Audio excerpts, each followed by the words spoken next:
IKEA is a great cheap alternative, and it's not even, it's inexpensive, but it doesn't look cheap. That's the thing to remember. Keep in mind, you can change anything with IKEA in some of these houses. You can rip out the kitchen and you can put in a brand new IKEA kitchen, and it won't cost you too much money. But the other thing too is, as a society, I think that everybody's gotten so used to getting everything they want right now. And when a lot of people, myself included, when I purchased my home, it wasn't the most perfect house.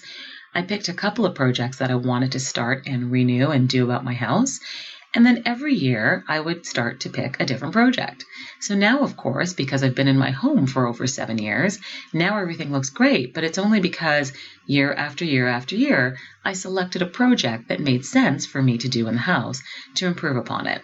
So it's good to kind of just have that reality check of, you don't need to have everything that you want absolutely right now.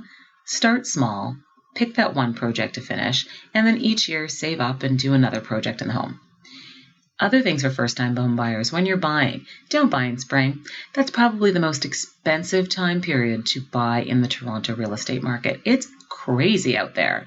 Houses are selling for $200,000 and $300,000 over the asking price. Summer, we'll see what happens this summer. But in the summer market, things do quiet down a little bit, partly because some of the buyers have gotten sick and tired of losing out on bidding wars in the springtime. So they decide that they're going to take a rest. Well, let me tell you, as a smart first-time home buyer, do not rest during the summertime. In the summertime, that's when you're still going to be out hard trying to buy a house, because that way the competition will just be a little bit less. People are away at cottages, clients are away at cottages, real estate agents are away at cottages. So it's really going to bring your competition down a little bit more, which is great, especially in this market being so competitive. The other great time to consider purchasing is December.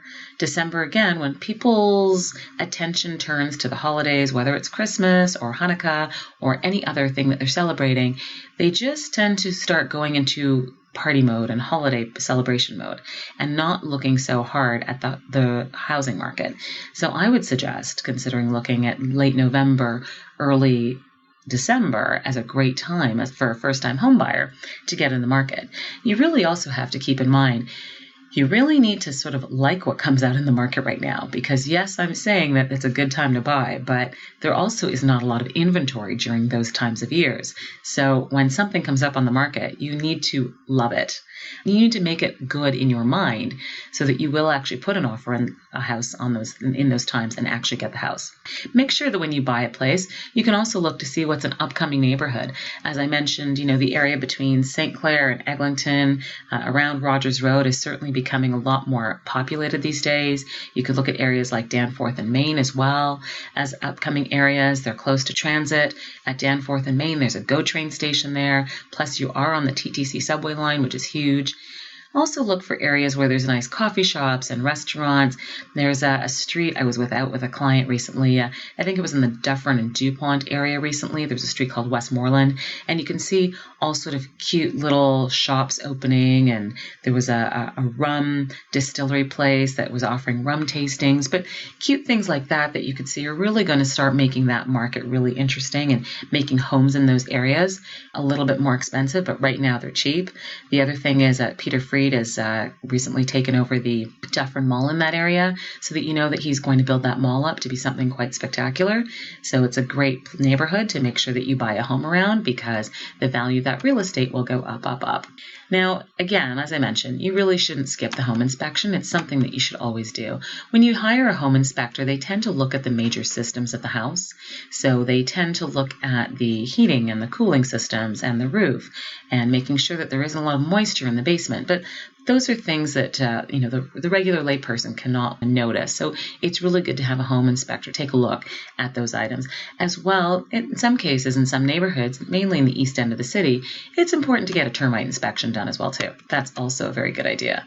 And when it comes to buying your real estate, you want to always make sure you get a lawyer involved. Getting a lawyer is super important when it comes to real estate, because they're going to check the status of the property. They're going to, if it's a condo, they're going to get a status certificate. And the status certificate is going to basically let your lawyer see what are the financials of that building? How is that building doing financially? Do they have enough money saved in their reserve fund?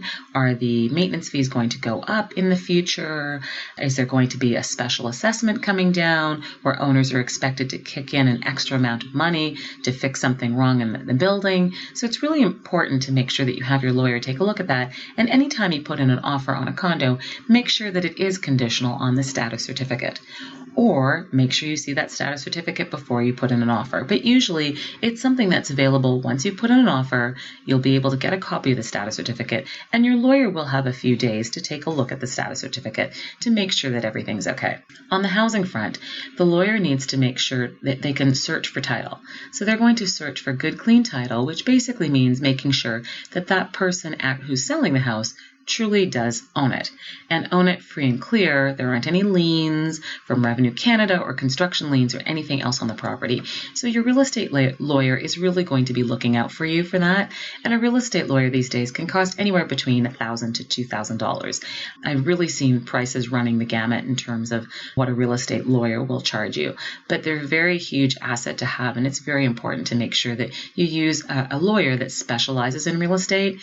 Don't just use an aunt or an uncle or a cousin or somebody that is a regular lawyer, but make sure you use someone who's specifically working with real estate law. That's very, very important.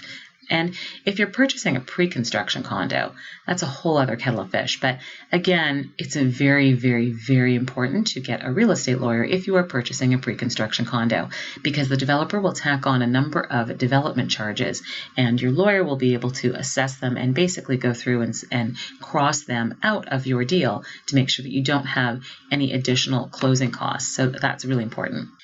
One of the closing costs that you should notice as a first-time home buyer is that there is a land transfer tax.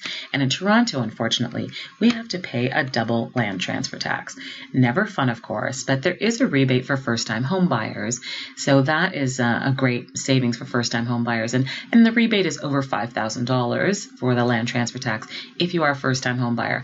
Now, you will only qualify to be a first-time home buyer if you've never, ever, ever bought property anywhere in the world. So it can't just be Canada, it must be anywhere in the world. You have never purchased property anywhere in the world, and that is how you will qualify for the first-time home buyer rebate for the land transfer tax.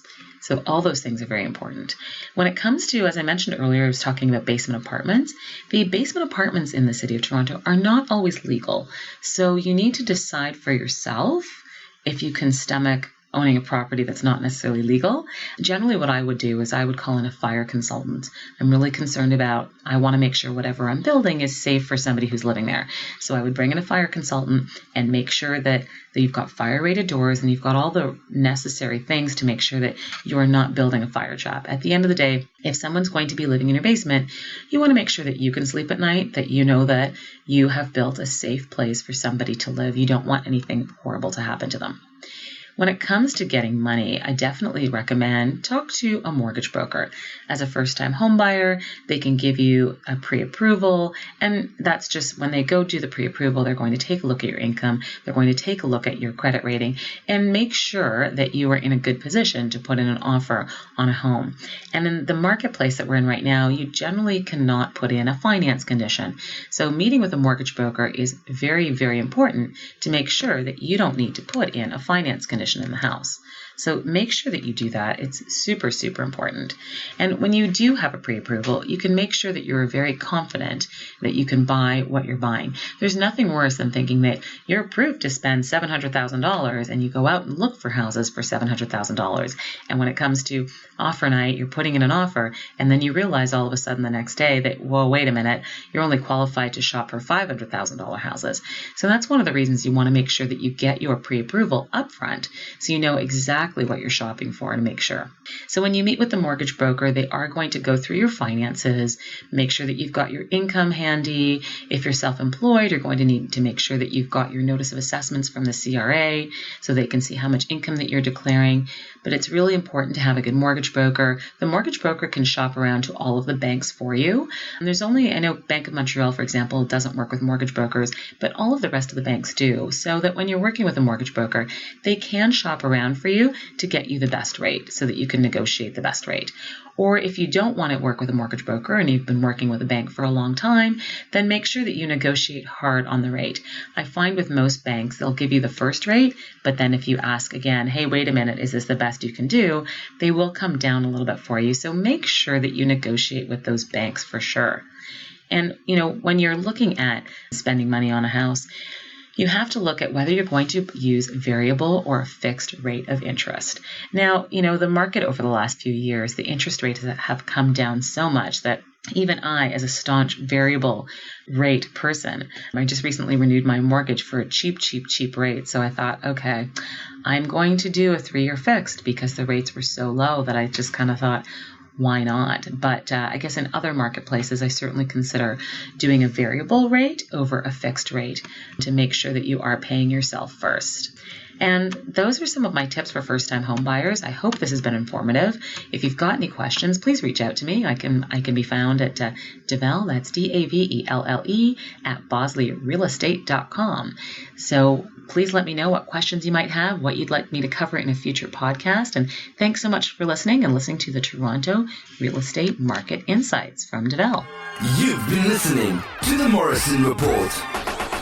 Hosted by Davelle Morrison, sales representative for Bosley Real Estate Limited Brokerage, real estate investor and best-selling author, bringing you insights on the Toronto real estate market. Join us for another podcast.